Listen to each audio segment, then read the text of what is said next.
ایک سوال پہ صاحب نے یہ بھی کیا ہے کہ بھائی یہ غیبت ہے کہ نہیں اگر کسی کے شذوذ پر تبصرہ کیا جائے تو یہ تو واضح ہے کہ کوئی آدمی شذوذ کا اختیار کرے،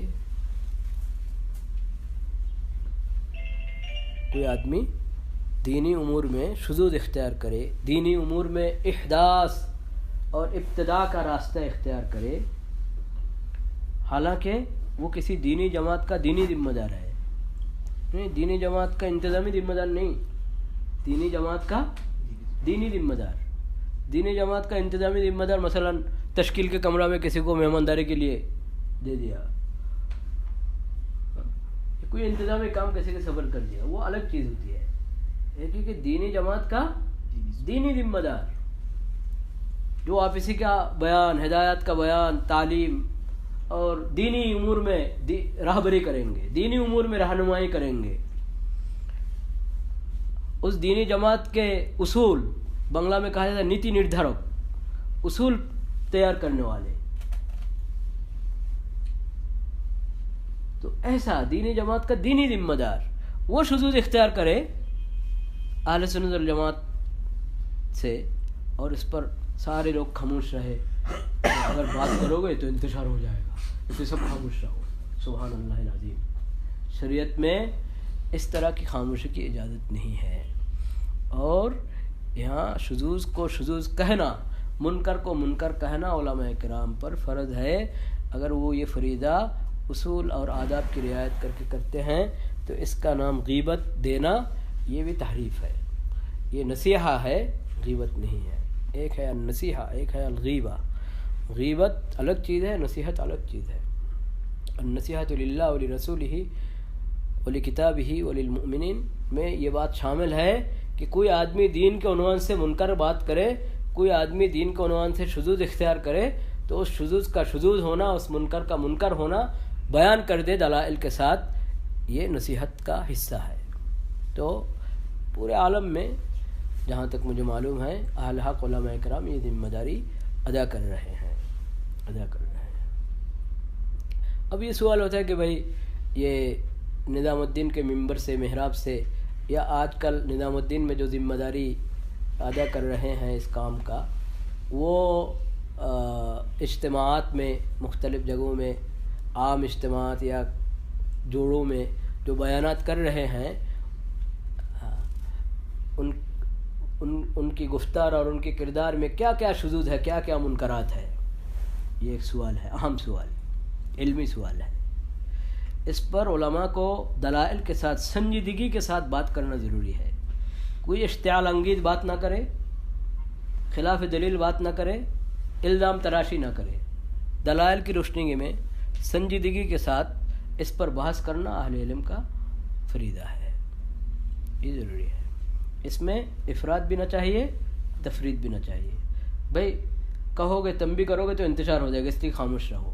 اگر سب خاموش رہے تو حق اور باطل کا خلط لازم آئے گا، تخلیط ہو جائے گی، یہ جائز نہیں ہے، یہ جائز نہیں ہے۔ اور وہ الفت، وہ اتفاق مطلوب ہی نہیں شریعت میں جس میں حق اور باطل کا امتیاز ختم ہو جاتا ہے۔ شریعت میں وہ الفت، وہ اتحاد مطلوب ہی نہیں ہے جس میں حق اور باطل کا امتیاز ختم ہو جاتا ہے۔ حق اور باطل کا امتیاز ضروری ہے، منکر اور معروف کا ایک ہو جانا، مخلوط ہو جانا، یہ شریعت میں ہرگز جائز نہیں۔ طیب اور خبیث دونوں میں تمیز ضروری ہے، تمیز کرنا ضروری ہے۔ تو اسی مناسبت سے علماء کرام بات کر رہے ہیں۔ تو حضرت مولانا سعد صاحب حفظہ اللہ تعالی ورعاہ وہداہ اللہ تعالی الی الطریق المستقیم، ان کا جو شذوذ اور جو فکری بے راہ روی، ان چیزوں میں خطرناک چیزیں تو بہت ہیں خطرناک چیزیں۔ ایک ہے غیبی باتیں بنانا، بدعتیوں کے لیے راستہ کھولنا، غیبی باتیں کر کے، یہ ایک خطرناک فتنہ ہے، مصیبت ہے ان کے ہاں۔ ایک ہے احداث، نئے نئے اصول بنا رہے ہیں، نئے نئے مسائل گڑھا جا رہا ہے، بعض وہ گڑھتے ہیں، بعض ان کے لیے گڑھا جاتا ہے، دوسرے لوگ گڑھتے ہیں اور ان کی طرف سے کوئی نکیر نہیں پائی جاتی. اب آدمی نئے احکام بنائے یا نئے اصول بنائے، ہر صورت میں ان کو دلائل میں ضرور تعریف کرنا پڑے گا، اور وہی تعریفات چل رہی ہیں. اور جو آدمی کوئی شاذ رائے اختیار کرے گا، شاذ کی تائید میں وہ صحیح بات، صحیح دلیل کہاں ملے گی ان کو؟ تو اب شاذ کی تائید کرنے کے لیے جو لوگ بھی اٹھے، خوب ہو سید ابو الاعلیٰ مودودی پر علماء کرام کا جو اعتراضات تھے، تو ان اعتراضات کو دفع کرنے کے لیے سید ابو الاعلیٰ مودودی کے ہم نوا لوگوں نے، حامیوں نے جو طریقہ اختیار کیا تھا، وہی طریقہ آج کل اختیار کیا جا رہا ہے مولانا سعد صاحب کی غلط باتوں کی تعویل کرنے کے لیے. شاذ کی تائید شاذ سے، منکر کی تائید منکر سے، شاذ کی تائید زلات سے، یہ سلسلہ چل پڑا ہے. یہ بہت بڑی مصیبت ہے، بہت بڑی مصیبت ہے. یہ اگر بات یہ ہوتی نا کہ وہ تبلیغ میں سابق تینوں اکابر کے زمانے میں جو ترتیب تھی، انہوں نے ترتیب میں کوئی فرق لانا چاہا، وہ بات الگ ہے. ترتیب ایک چیز ہے، اصول الگ چیز ہے. ترتیب میں فرق مشورہ سے ہو سکتا ہے، مشورہ سے، یہ نہیں کہ زور زبردستی، خود اپنی رائے سے، ایسا نہیں.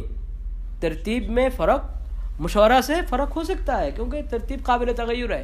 ترتیب کا معنی کیا ہے پتہ ہے؟ عشاء کا وقت ہو، ظہر کا وقت مثلا زوال سے لے کر عصر تک لمبا وقت ہے، لیکن ہماری اس مسجد میں نماز 1 بجے ہوگی یا پونے 1 بجے، 1 بجے ہوگی یا 1:15 بجے. مشورہ کر لو، مشورہ کر کے طے کر لو بھائی اس موسم میں 1:15 بجے، فلاں موسم میں 1 بجے، یا فلاں موسم میں 1:30 بجے. لیکن خود اکیلا کرے گا، مسلم کو پتہ ہی نہیں، وقت بدل دیا، جائزہ ہی مشورہ کر کے طے کرے گا. ترتیب بدل دو، چاہے دوسرے بہت سارے مسائل میں 1:30 ہے، ہو 1:30، ہمارے یہاں 1:15 بجے ہوگا، کوئی حرج نہیں. مشورہ کر کے اگر 1:15 طے ہوا ٹھیک ہے، اس کا نام ہے ترتیب. ترتیب میں فرق یہ مشورہ سے مختلف ہو سکتا ہے. پہلے ایک طریقہ تھا، اب دوسرا طریقہ ہو سکتا ہے مشورے سے. مشورہ کی قائد کہوں، مشورہ کی قائد بہت وجوہ سے مشورہ کی قائد ہے. ایک وجہ یہ ہے کہ جس ترتیب میں فائدہ نظر آ رہا ہے اس ترتیب کو خواہ بدل دینا، یہ شریعت کا مزاج نہیں ہے، یہ شریعت کو پسند نہیں. اگرچہ وہ ترتیب بھی مباح ہے، یہ ترتیب بھی مباح ہے، لیکن وہ بھائی اس ترتیب وہ مجرب ترتیب ہے، اس میں برکت نظر آ رہی ہے، فائدہ نظر آ رہا ہے، اسے کیوں بدل دو گے خواہ؟ تو مشورہ سے اگر ہو تو ہاں واقعتاً اب منشا فائدہ بدلنے میں نظر آ رہا ہے، کیونکہ حالات اور ظروف کے لحاظ سے وہ ترتیب اس وقت مناسب تھی، اب دوسری ترتیب مناسب ہے. مشورہ سے حالات سامنے آئیں گے، پھر ترتیب یعنی نفسانی خواہشات کی بنیاد پر یا سوچے سمجھے بغیر یوں ہی نہیں ہوگا، کوئی صالح ترتیب ہوگی. اسی لیے مشورہ کی قائد ہے. مشورہ سے بدل سکتا ہے، یہ قابل تغیر ہے، لیکن اصول منہج وہ کیسے بدل دے؟ مولانا سعد صاحب نے صرف ترتیب پر ہاتھ نہیں رکھی، صرف ترتیب پر نہیں، وہ اصول بدلنے لگے. ارے بھائی اصول کیوں بدل رہے ہو؟ کس بنیاد پر اصول بدل رہے ہو؟ نئے اصول بگڑ رہے ہیں. اب یہ اصول ایسے اصول بنا رہے ہیں جو قواعد شریعت، مزاج شریعت کے خلاف اصول بنا رہے ہیں. مثلا ایک قاعدہ کیا بنایا، ابھی قریبی 2-2.5 مہینہ یہ پتہ نہیں کتنے پہلے برطانیہ میں ایک قاعدہ یہ بنایا، ایک ہے انتظام، ایک ہے کام. مشورہ ہوتا ہے انتظام میں، کام تو سیرت کا تابع ہے اور کام والے کام کا تابع ہے.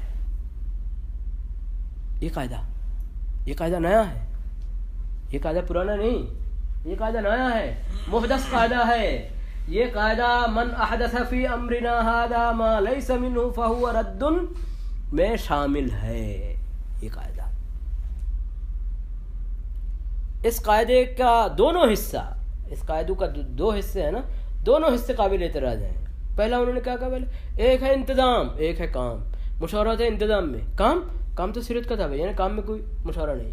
اس مجلس میں کسی اور مجلس میں انہوں نے کہا کام تو منسوس ہے، کام سے مراد اعمال دعوت، کام سے مراد کیا ہے، اعمال دعوت. تو اعمال دعوت اس میں مشورہ نہیں، یہ سیرت کا تابع ہے. مشورہ ہوتا ہے انتظامی امور میں. حالانکہ شرعی امور میں دعوت، اعمال دعوت میں مشورہ یہ بھی شریعت کا حکم ہے.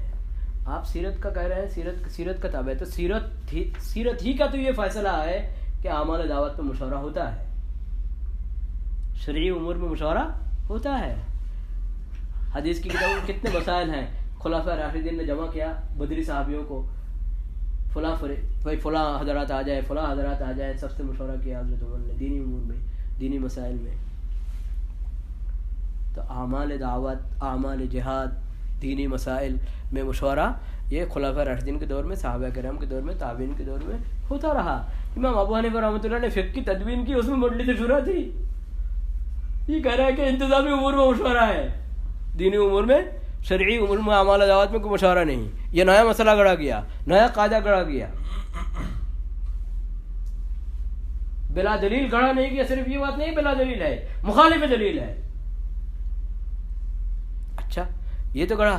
آگے کیا کہا کہ کام تو سیرت کا تابع ہے.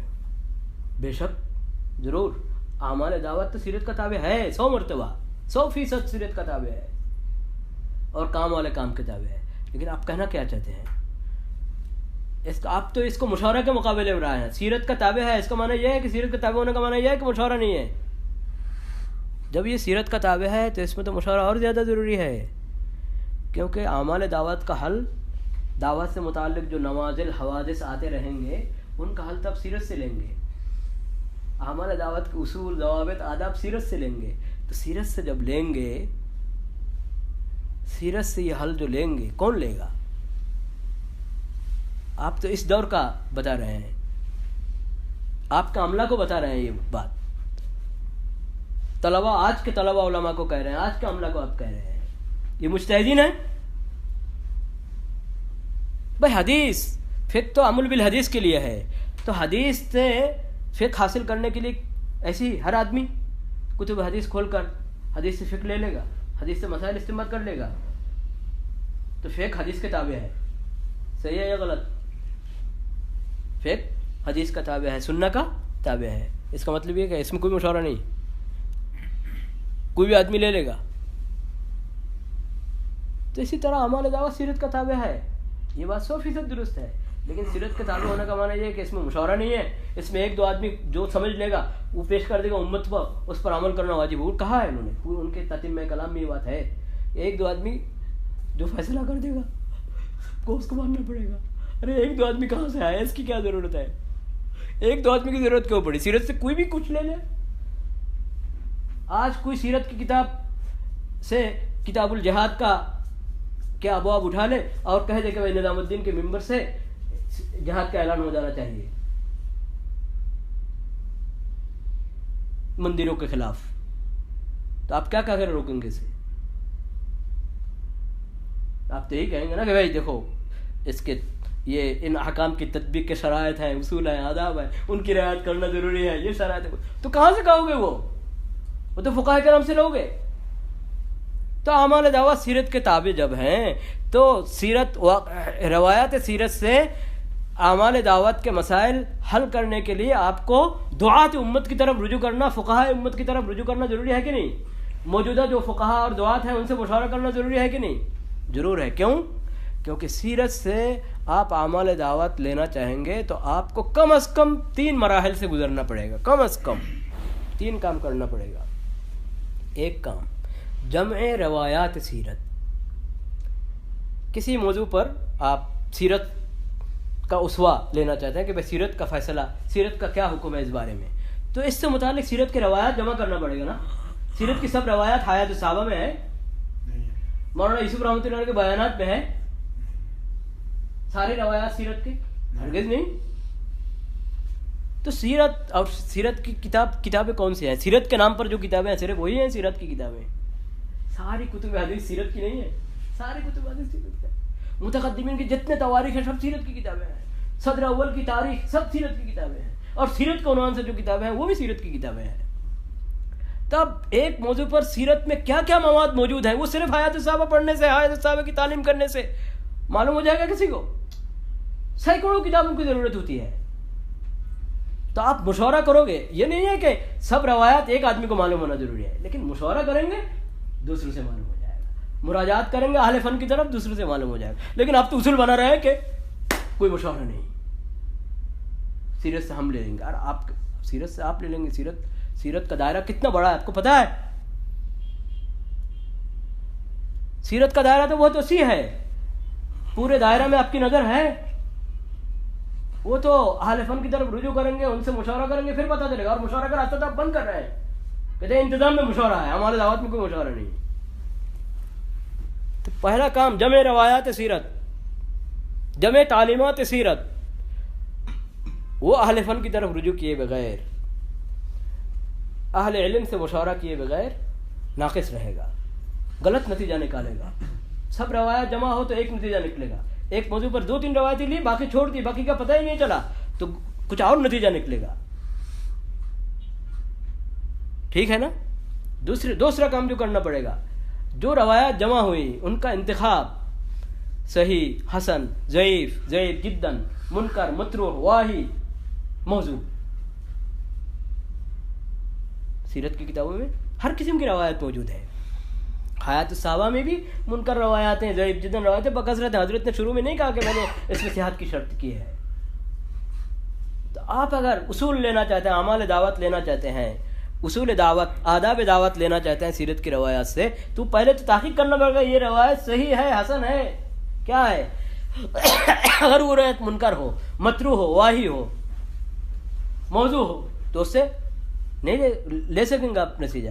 جیسے کہا گیا تھا کہ بھائی زنات سے پہلے زنات جنت میں پہلے چلے جائیں گے ان لوگوں سے جو اجرت لیتے ہیں تعلیم قرآن پر. کہا گیا نا, کہاں سے کہا ہے؟ یہ تو عمر رضی اللہ عنہ نے کہا ہے. ارے کہاں عمر رضی اللہ عنہ نے کہا ہے؟ کہ حیات الصحابہ میں ایک روایت ہے. ارے کھولو پہلے حیات الصحابہ میں کنز العمال سے نقل کی, کنز العمال میں الجامع لآداب الراوی والسامع خطیب بغدادی سے نقل کی, تو اس میں سند دیکھو, متن دیکھو, اس میں لفظ ہے دنات. زنات نہیں, کیا ہے؟ دنات. اچھا, کسی اور کتاب میں دکھایا گیا مطبوع نسخہ میں ہے زنات, مستقبری کی فضائل قرآن میں, حالانکہ اس کا مخطوطہ اگر غور سے پڑھا جائے تو دیکھا جاتا ہے وہاں بھی دنات ہی ہے.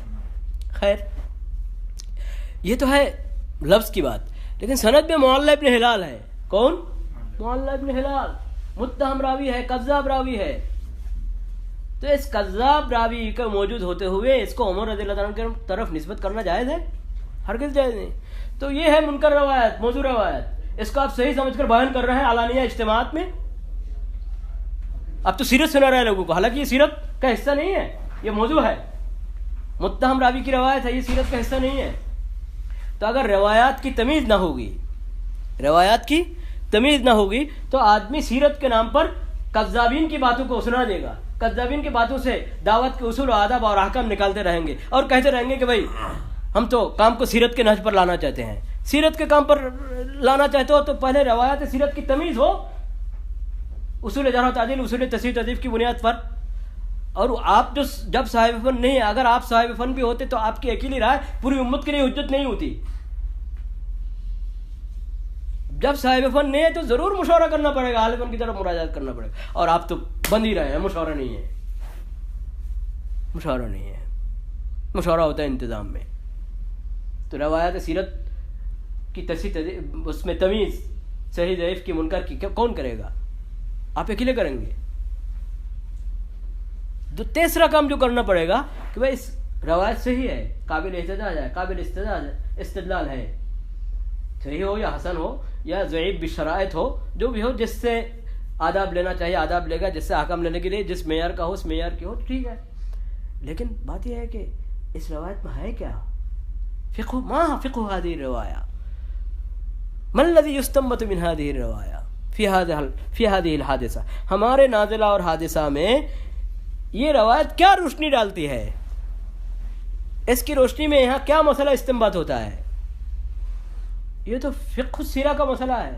تو فقہ الحدیث کے لیے جیسے فقہاء کی طرف رجوع کرنا پڑتا ہے, فقہ السیرہ کے لیے فقہاء کی طرف, دعات امت فقہائے امت کی طرف, صلحائے امت کی طرف رجوع نہیں کرنا پڑے گا, عابدین امت سے مشورہ نہیں کرنا پڑے گا. تو آپ اگر کہیں گے کہ انتظام میں صرف مشورہ ہوتا ہے, کام یعنی اعمال دعوت میں کوئی مشورہ نہیں، تو اعمال دعوت سیرت کا تابع ہے، تو سیرت سے اعمال دعوت کو لینے کے لیے ہی تو کم از کم 3 مرحلہ سے گزرنا پڑے گا، اور یہ 3 مراحل ایسے ہیں جس میں اہل فن کی طرف مراجعات، اہل فن سے مشورہ، دوسرے حضرات سے مشورہ یہ ضروری ہے۔ اس کے بغیر اگر اکیلا آدمی کرے تو اکیلا اگر وہ نااہل ہو پھر تو ایسی ہی خسارہ اور خطرہ ہے، اور اگر وہ اہل بھی ہو تو اس کے ایک اپنی ذاتی رائے ہوگی۔ اجتہاد، ذاتی اجتہاد، ذاتی اجتہاد کو سیرت کا نام براہ راست سیرت کا نام دے دو گے؟ فہم فلان فی السیرہ ایک چیز، اور اسوۃ السیرہ دو بات ہے۔ امام طحاوی، جساس وغیرہ نے بار بار اس پر بحث کیا ہے کہ بھائی ایک ہے حدیث، اس حدیث کی سمجھ جو آپ نے اس حدیث سے سمجھی ہے، ایک ہے یہ، اور ایک ہے براہ راست نص حدیث، دونوں میں فرق کرو۔ نص بالکل اگر نص ہو وہ تو ایک چیز ہے، وہ تو عین رسول اللہ، اور ایک ہے حدیث کی، حدیث قابل تفسیر ہے، قابل تعویل ہے، اس میں ایک سے زائد معنی کا احتمال ہے، ایک سے زائد استنباط ہو سکتا ہے۔ آپ نے ایک استنباط کو اختیار کیا، آپ نے ایک معنی کو اختیار کیا، تو یہ آپ کا اجتہاد ہے، وہ اجتہاد حدیث پر مبنی ہے، لیکن عین حدیث نہیں، عین سیرت نہیں۔ جو آدمی سیرت کی کسی روایت پر مبنی اپنے اجتہاد کو عین سیرت قرار دیتا ہے وہ غلو کرتا ہے۔ وہ کیا کرتا ہے؟ غلو کرتا ہے۔ یہ بھی ایک بدعت ہے۔ اجتہاد مبنی بر سیرت، اس کا نام اجتہاد دینا چاہے، اجتہاد مبنی بر سیرت، یہ نہیں عین سیرت، یہ نہیں کہ عین سیرت۔ تو اب اگر آپ مشورہ نہ کریں گے اور کہیں گے کہ سیرت کا تابع ہے، اس کا معنی ہے کہ سیرت کا جمع روایت کا کام بھی اپنا، جتنا آپ کو معلوم ہے اتنا، انتخاب بھی جتنا آپ کو معلوم ہے اتنا، اور فہم بھی جو آپ کی فہم ہو، ہاں تو یہ جو غلط ہے وہ بھی سیرت کی طرف منسوب ہے، اور جو ذاتی اجتہاد ہے وہ بھی عین سیرت کا نام لے لیا گیا۔ یہ کیا انصاف ہے؟ ہر چیز کی مرتبہ مراتب درست ہونا چاہیے۔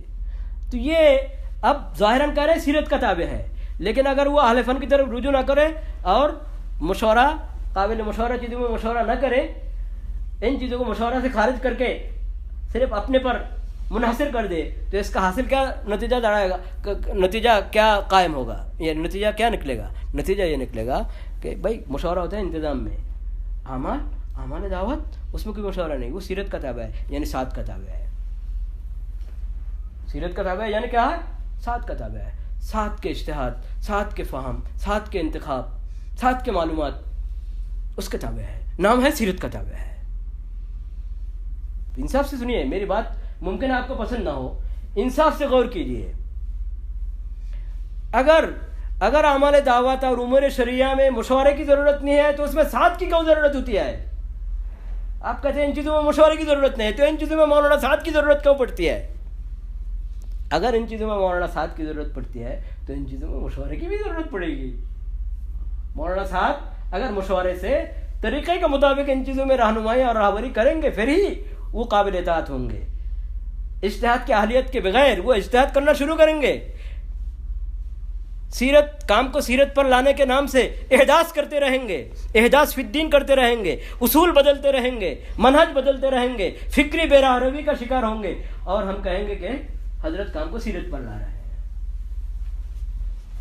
یہ جہالت ہے، یہ ہرگز جائز نہیں ہے،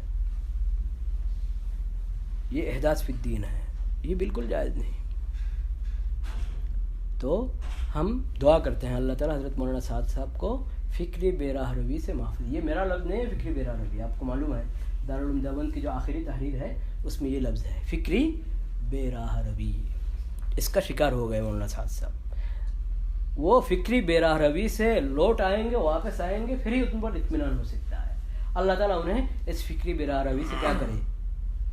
واپس لائے۔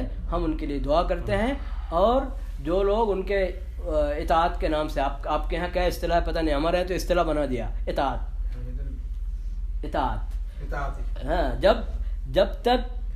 جب تک اکابر ثلاثہ تھے صحیح نہج پر، اس وقت تک یہ اصطلاح نہیں تھی، اس وقت یہ اصطلاح نہیں تھی۔ اب جب غلط راستے پر جانے لگے تو اب اطاعت کی اصطلاح آ گئی، یعنی جب اطاعت کے اصول موجود تھے، معیار موجود تھا اطاعت کا، اس وقت تو یہ عرف، یہ اطاعت کی باتیں تھی، لیکن یہ کہ یہ عرف نہیں مانا تھا، نام نہیں آیا سامنے۔ اب جب اطاعت کا معیار ختم ہو گیا، انما الطاعۃ بالمعروف. یہ نہیں کہ غیر مجتہد اجتہاد شروع کر دے, یہ نہیں کہ فکری براہ روی کی بنیاد پر باتیں ایک کے بعد دیگر نئی نئی باتیں نیا نیا شوشہ چھوڑتا جائے آدمی اور سب خاموش رہے. کیوں خاموش ہو؟ کیوں اطاعت واجب ہے.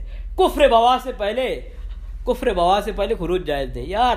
کفر بوا سے پہلے خروج جائز نہیں. خروج تو امیر المومنین کے خلاف ہوتا ہے. یہ نہیں کہ کسی تحریک کے امیر المومنین کے خلاف ہوتا ہے خروج. کسی تحریک کا امیر کے بارے میں خروج کا مسئلہ, خروج علی ائمۃ الجور کا مسئلہ کیوں کہاں سے تعریف کر کے لے آئے؟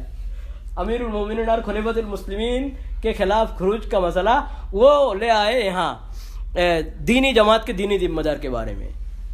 کفر بوا سے پہلے خروج جائز نہیں, وہ تو خلیفۃ المسلمین امیر المومنین کی بات ہے.